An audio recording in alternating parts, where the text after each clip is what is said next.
So welcome to Influencer. Yeah. The power to change anything.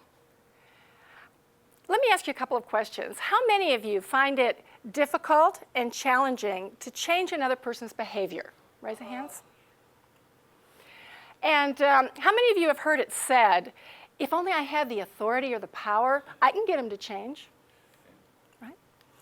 Now, a totally different set of questions. How many of you find it difficult and challenging to change your own behavior? And we have all the authority and power, right? We have all the authority and power. So what is it about influence that challenges us?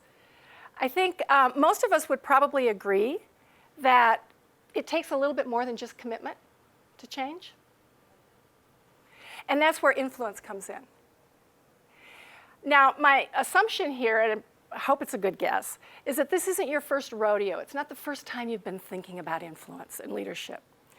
So we all come to our work today with some successes, with some challenges, and with some struggles. And we all come with a theory. The problem is that we've rarely stepped back and asked ourselves, what is it that I really believe about influence? In other words, what is my theory? And so when we play it out and it doesn't work, we're stumped. How could this possibly be? Our job today is going to be to take a step back and cast a bigger frame around influence than perhaps you've been used to doing before. What I'm going to bring is something broader, something perhaps more complete. Job number 2 is to step back and examine our theory of influence so that we can actually do some different things and accomplish a lot more. So how does that sound for a plan? Sound good?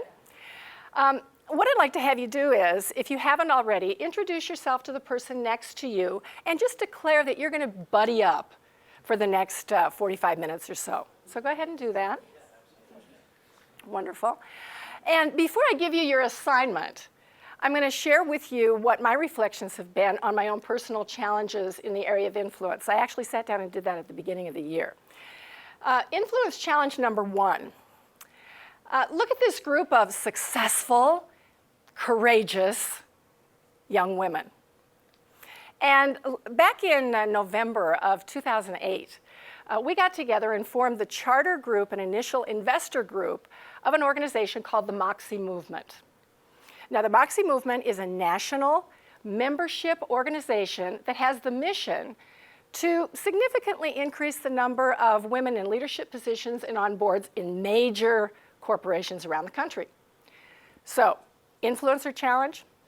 How do you get busy, successful women to part with their time, their energy, and make a commitment to their own professional development and those of their peers for a fee? So how do I get them to join up? Influence challenge.